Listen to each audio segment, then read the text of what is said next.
नमस्कार, मी हर्षाली हितगुजे. आमच्या खास कार्यक्रमात आपलं स्वागत. या कार्यक्रमात आपण विविध आजार आणि त्यावरील उपचार याबद्दल चर्चा करत असतो आणि आजचा आपला विषय आहे खांदेदुखी, सांधेदुखी यावरील अत्याधुनिक उपचार पद्धती. आणि यावर मार्गदर्शन करण्यासाठी आपल्यासोबत आहेत स्पोर्ट्स इंजुरी आणि त्यांच्या मॅनेजमेंटमध्ये स्पेशालिस्ट असलेले डॉक्टर सुहेल शेख. डॉक्टर, स्वागत आहे तुमचं. नमस्कार, थँक्यू सो मच. तर डॉक्टर सुहेल शेख हे 2016 पासून पुण्यामध्ये प्रॅक्टिस करणारे सल्लागार ऑर्थोपेडिक सर्जन आहेत. 2021 पासून ते लोकमान्य ग्रुप ऑफ हॉस्पिटलशी संबंधित आहेत. डॉक्टर सुहेल शेख यांनी ऑर्थोस्कोपी आणि स्पोर्ट्स मेडिसिनचे विस्तृत प्रशिक्षण घेतलेले आहे. त्यांच्या कौशल्याच्या क्षेत्रात गुडघा, कोपर आणि घोट्याच्या अस्थिबंधन दुरुस्ती आणि पुनर्बांधणीचा समावेश आहे. तो रोटेटर कफ फाटणे, खांदा निखळणे इत्यादींशी संबंधित जटिल खांद्यांच्या शस्त्रक्रिया करण्यातही निपुण आहेत. आजपर्यंत त्यांनी गुडघा आणि खांद्याशी संबंधित 500हून अधिक ऑर्थोस्कोपी शस्त्रक्रिया केलेल्या आहेत. त्यांनी ऑर्थोस्कोपी आणि स्पोर्ट्स मेडिसिन ही फेलोशिप ओस्मत हॉस्पिटल बँगलोर इथून घेतलेली आहे. तसेच शोल्डर आणि अपर लिम्ब सर्जरीची फेलोशिप MIOT हॉस्पिटल चेन्नई इथून केली आहे. चला तर मग आता विषयाला सुरुवात करूयात. तर डॉक्टर, सगळ्यात पहिला प्रश्न, ACL दुखापतीची लक्षणं नेमकी कोणती आहेत? बघा, ACL एक लिगामेंट असतो आपल्या वरचं हाड आणि खालचा हाड ते जोडून ठेवतो तो. तर जर आपला ACL तुटेल तर हे एक सीट बेल्ट सारखं असतो. खालचा हाड आणि वरचा हाड एकमेकावर हळू नये तो काम हे ACL करतो. जर ACL तुटला असेल तर हे खालचा आणि वरचा हाड एकमेकावर हलणार, पुढे मागे होणार. तर पेशंटला इन्स्टेबिलिटी वाटेल, एस्पेशली चालताना, जिना उतरताना. तर असं वाटेल की नी स्टेबल नाहीये आणि तो पडू पण शकतो. ओके. आणि मग याची दुखापतीची लक्षणं नेमकी कोणती आहेत? एक तर गुडघा दुखेल त्यांचं, चालताना पाय लचकणार त्यांचं, असे सिम्पटम्स असतात त्यांचे. आणि ACL टियर्स नेमके कशा पद्धतीने तुम्ही हाताळता? आता अगोदर तर लोक पूर्ण गुडघा उघडून ते दुरुस्त करायचे लिगामेंट, पण आता नवीन टेक्नॉलॉजीमध्ये आपण आर्थ्रोस्कोपीमुळे दुर्बीणद्वारे आपण हे परत नवीन लिगामेंट तयार करू शकतो. आपल्या शरीरात खूप असे टेंडन्स असतात. वरचं एक क्वाड्रिसेप्स टेंडन असतो, एक बोन पटले टेंडन असतो किंवा हॅमस्ट्रिंग. या टेंडन्सनी घेऊन आपण एक ग्राफ्ट तयार करतो. ग्राफ्ट तयार केल्यानंतर आपण 2 स्मॉल इन्सिशन्स घेऊन टनल्स बनवतो गुडघ्यात आणि हे हाडात, आणि हे ग्राफ्ट पास करून आपण नवीन ACL तयार करतो. डॉक्टर, हे ACL फाटण्याची नेमकी कारणं कोणती आहेत? बघा, आता स्पोर्ट्समॅन म्हणजे जास्त हे दिसायला भेटतं आपलं. जर तू कोणी धावते, पाय ट्विस्ट झाला त्यांचा तर होऊ शकतो. धावताना सडनली आपण दिशा बदलली तरी सुद्धा जेव्हा पाय मुरगडला तर हे ACL तुटायची शक्यता असते. मग ACL टियरला ऑपरेशनची आवश्यकता असते का? जरूर नक्की असेल. कारण काय असतं की जर आपण हे रिस्ट्रेंट गेलं ACLचं तर हा वरचा आणि खालचा एकमेकावर असं पुढे मागे होणार. मग मध्ये हे नीलं जे दिसते हे गादी म्हणतात, गुडघ्याची गादी म्हणते. पुढे मागे गेल्यानंतर गादीमध्ये अटकते आणि मग गादी किंवा मेनिस्किस फाटण्याची शक्यता असते. जर मेनिस्किस, आता एक गुडघ्याचा शॉक अब्झॉर्बर असतो, मेनिस्किस फाटलं गेलं मग डायरेक्टली प्रेशर कार्टिलेजवर येणार आहे आणि कार्टिलेजवर प्रेशर येणार मग झीज व्हायला सुरू होते. मग ACL खूप महत्त्वाचं असतं आणि जर टेअर असेल तर हे दुरुस्त करणे गरजेचं आहे. आणि हे मेनिस्किक फंक्शन म्हणजे नेमकं काय असतं? मेनिस्किस जे प्रेशर गुडघ्यावर येतो, मेनिस्किस हे प्रेशर अब्झॉर्ब करून इव्हनली डिस्ट्रीब्यूट करते. तर बेसिकली एक शॉक अब्झॉर्बर आहे गुडघ्याचा. जर गाडीला 2 व्हीलर 4 व्हीलर आपला शॉक अब्झॉर्बर असतो तर गुडघ्याचा शॉक अब्झॉर्बर मेनिस्किस आहे. जर मेनिस्किस तुटला तो प्रेशर अब्झॉर्ब करणार नाही, डायरेक्टली प्रेशर जे कार्टिलेजवर जाणार आणि एकदा कार्टिलेजवर प्रेशर गेलं, कार्टिलेज ते प्रेशर घेऊ शकत नाही, मग झीज व्हायला सुरू होऊ शकते. आणि एकदा झीज व्हायला सुरू झाली मग पुन्हा आर्थरायटिस बसू शकतो मग पेशंटला. Okay. Doctor, joint preservation procedure म्हणजेच खुर्च्या संरक्षण शस्त्रक्रिया नेमकी कशा पद्धतीची असेल, काय सांगाल?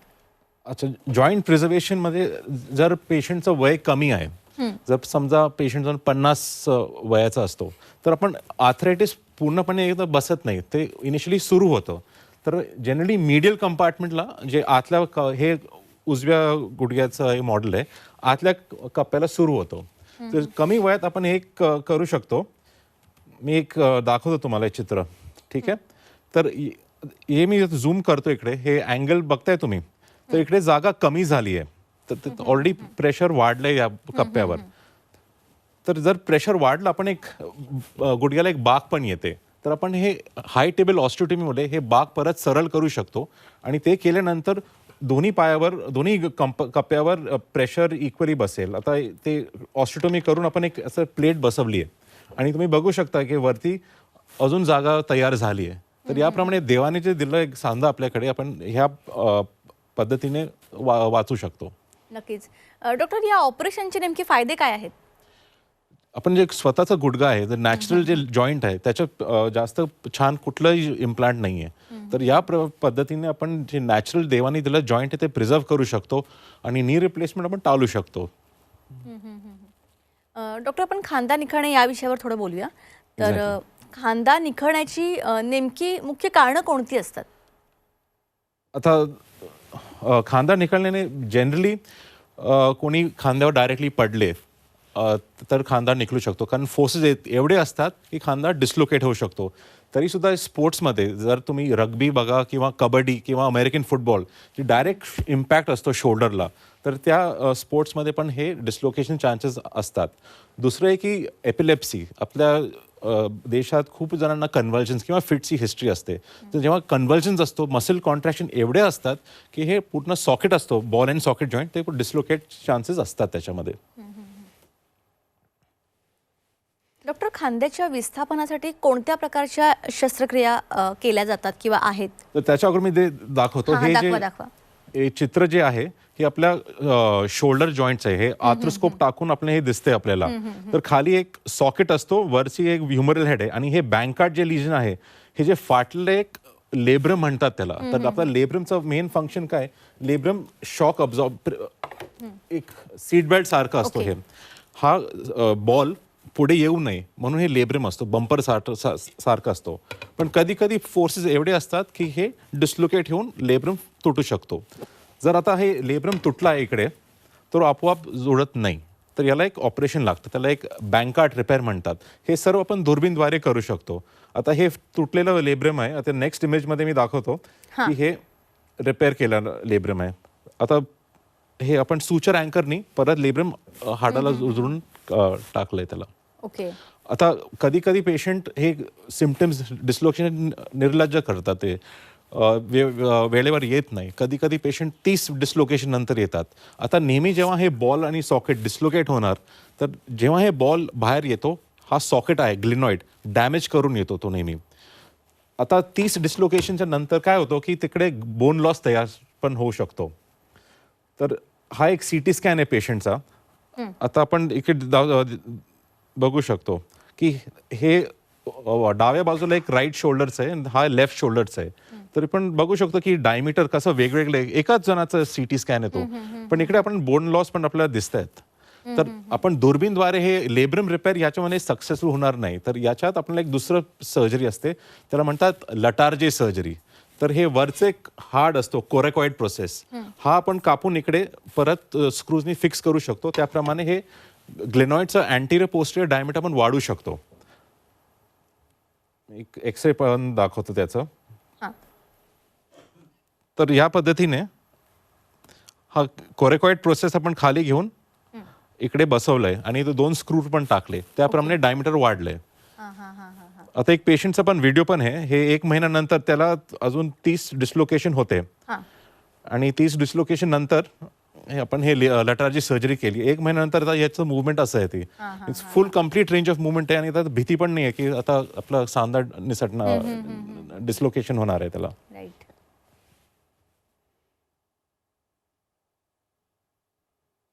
मुवमेंट खूप चांगले आले त्याचे. मग डॉक्टर, आत्ता जसं मी तुम्हाला विचारलं की खांद्याच्या विस्थापनासाठी नेमक्या कोणत्या प्रकारच्या शस्त्रक्रिया आहेत, तो मुद्दा आपला राहिला होता, तर त्यावर काय सांगाल?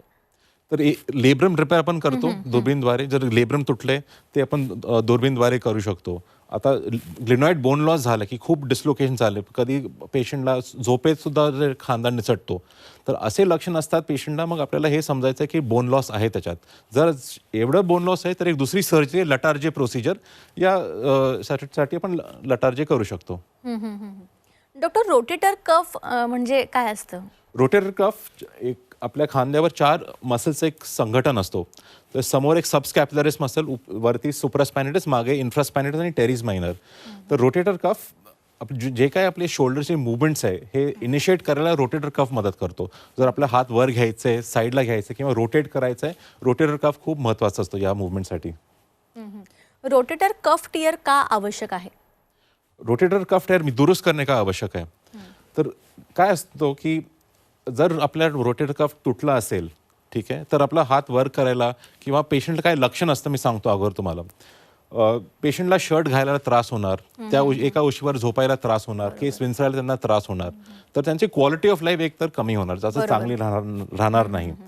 मग याला निग्लेक्ट केलं तर काय असतं, आपल्या सुप्रास्पाइनच्या वर इकडे याच्या वरती एक नुसतं मसल असतो, डेल्टॉइड मसल असतो.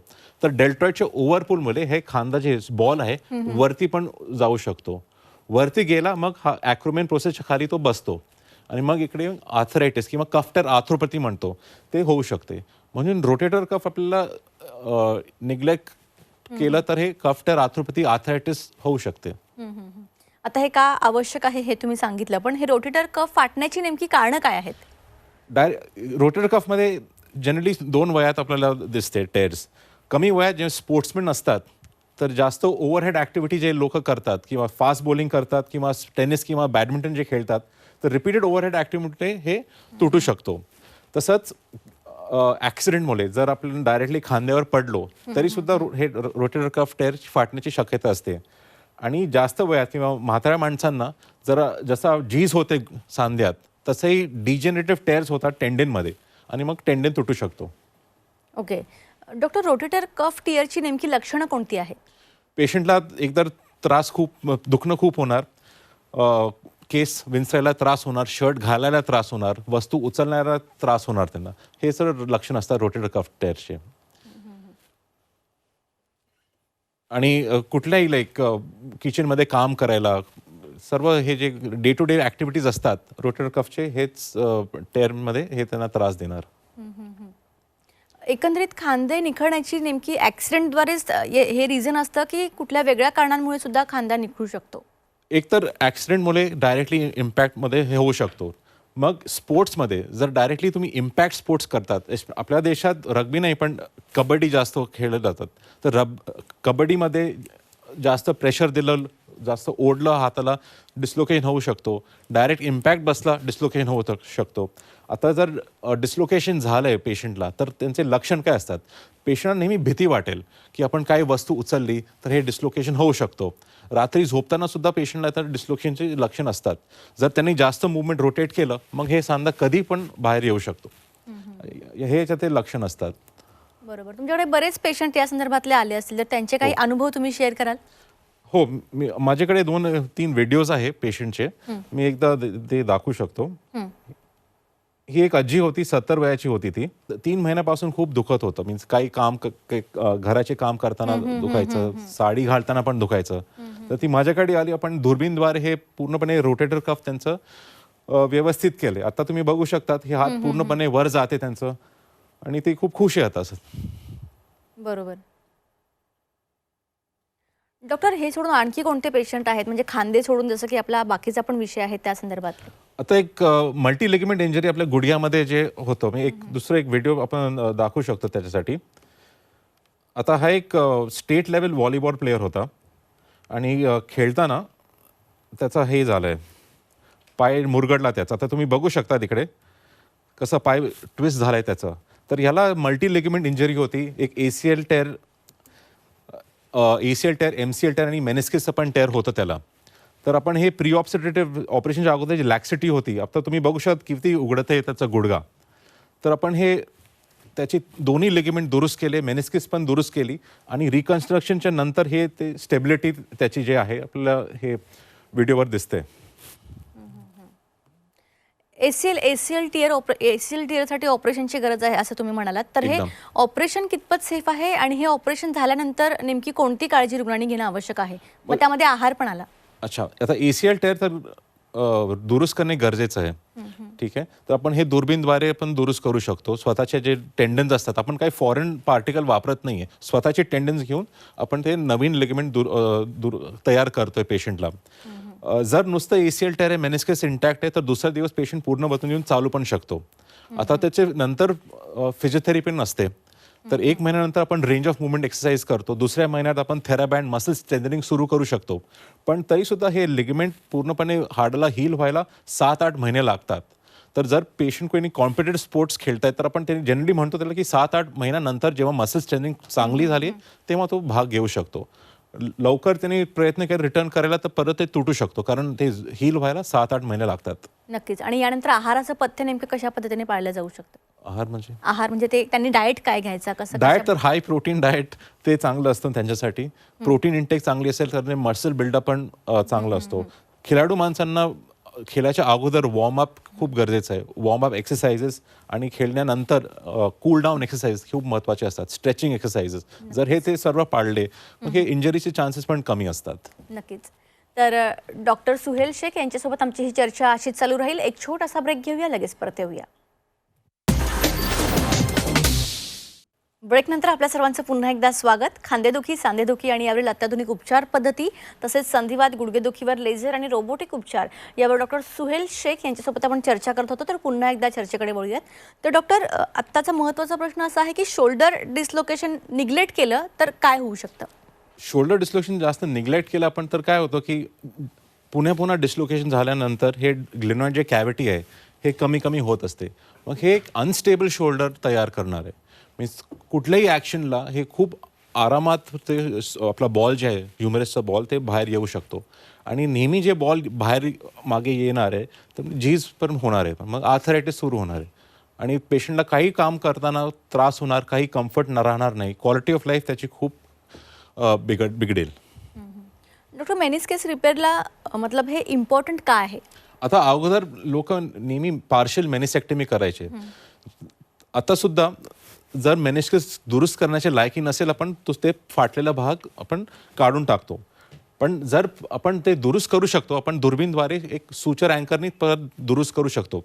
आता याचा अर्थ काय की जेव्हा तुम्ही मेनिस्कसचं मेन फंक्शन काय की प्रेशर अब्झॉर्ब करणे, तुम्ही जे मेनिसेक्टमी केली तर त्याचं जे अब्झॉर्ब करण्याचं कॅपॅसिटी ते नेहमी कमी होत जातं. म्हणून आपण हेच प्रयत्न करतो गुडघ्या प्रिझर्व करण्यासाठी आपण मेनिस्कस रिपेअर खूप महत्त्वाचं आहे. म्हणून हे मेनिस्कस रिपेअर आजकाल खूप लोक करतात आहेत. डॉक्टर, जॉईंट प्रिझर्वेशनची जी प्रोसिजर आहे ती तुम्ही सांगितली, पण ती सविस्तरमध्ये आमच्या प्रेक्षकांना सांगा. तर एक तर मी सांगितलं जर इनिशियली जेव्हा झीज व्हायला सुरू होते हे आतल्या कप्प्याला जास्त प्रेशर येतो. तर हे कमी वयात आपण हे ऑस्टोटमी करून मी एक परत हे चित्र दाखवतो. तर झीज नेमकं आतल्या बाजूला जनरली सुरू होते, त्याला मिडल कंपार्टमेंट ओए म्हणतात. तर जर वय कमी आहे पेशंटचं तर आणि TKRसाठी पण खूप कमी वय असेल तर आपण इकडे एक ऑस्टोटमी करतो. मीन्स स्वतःनी आपण एक फ्रॅक्चर तयार करतो आणि मग आपण एक प्लेट बसवतो. प्लेट बसवल्यानंतर आपण ते बाक पण पूर्णपणे सरळ करू शकतो. एकदा ते सरळ झाली तर इक्वली आपण दोन्ही कप्प्यावर प्रेशर इक्वली बसणार आहे. तर एक हे होतं हाय टेबल ऑस्टोटमी, एक उपचार आहे जॉईंट प्रिझर्वेशनसाठी. दुसरं उपचार असतात की मोझेक प्लास्टी. तर याच्यामध्ये काय असतो की जर आपल्याला कार्टलेज डिफेक्ट आहे एका भागाला तर आपण कार्टलेज दुसऱ्या भाग नॉन वेट बेअरिंग एरियामधून आपण कार्टलेज काढू शकतो आणि तो जे डिफेक्ट आहे वेट बेअरिंगमध्ये ते टाकू शकतो. याला एक मोझेक प्लास्टी म्हणतात. तर हे पण जॉईंट प्रिझर्वेशन असतात. किंवा ऑटोलॉगस कॉन्ड्रोसाइट इम्प्लांटेशन, आपण कॉन्ड्रोसाइट्स घेतो गुडघ्यावरून from the non weight bearing area, आपण एक लॅबमध्ये ते कल्चर करतो आणि ते ग्रो करतो आणि 6 महिन्यानंतर 6 आठवड्यानंतर परत ते जे डिफेक्ट आहे तिकडे सुद्धा आपण टाकू शकतो. याच्यानंतर ते स्वतःचं जे कार्टलेज आहे परत रिजनरेशनचे चान्सेस जास्त असतात. तर हे जॉईंट प्रिझर्वेशन प्रोसिजर्स आहे. नक्कीच. डॉक्टर, जाता आमच्या प्रेक्षकांना तुम्हाला काही मेसेज द्यायचा आहे का? नक्की. जे कोणाला सांधे की मीन्स गुडघ्याचा त्रास असो किंवा शोल्डर इंजरी असो तर हे प्लीज दुर्लक्ष करू नका. ऑर्थोपेडिक सर्जनशी तुम्ही संपर्क करा, कारण हे जे प्रॉब्लेम्स आहे आपण लवकरात लवकर ठीक केलं तर बरं आहे. आपण झीज पूर्णपणे टाळू शकतो. हेच माझा मेसेज आहे. नक्कीच. डॉक्टर, तुम्ही या ठिकाणी आलात आणि खूप चांगली माहिती आमच्या प्रेक्षकांना दिली, त्यासाठी तुमचे मनापासून धन्यवाद. Thank you so much. तर खांदेदुखी, सांधेदुखी यावरील अत्याधुनिक उपचार पद्धती तसेच संधिवात, गुडघेदुखीवर लेझर आणि रोबोटिक उपचार यावर डॉक्टर सुहेल शेख यांनी अत्यंत उपयुक्त असं मार्गदर्शन या ठिकाणी केलेलं आहे. यांचे नंबर स्क्रीनवर फ्लॅश होत आहेत, तुम्ही त्यांना त्याद्वारे कॉन्टॅक्ट करू शकता. कार्यक्रमात आता वेळ झाली आहे इथेच थांबण्याची. ताज्या बातम्यांकरिता पाहत रहा C24 तास.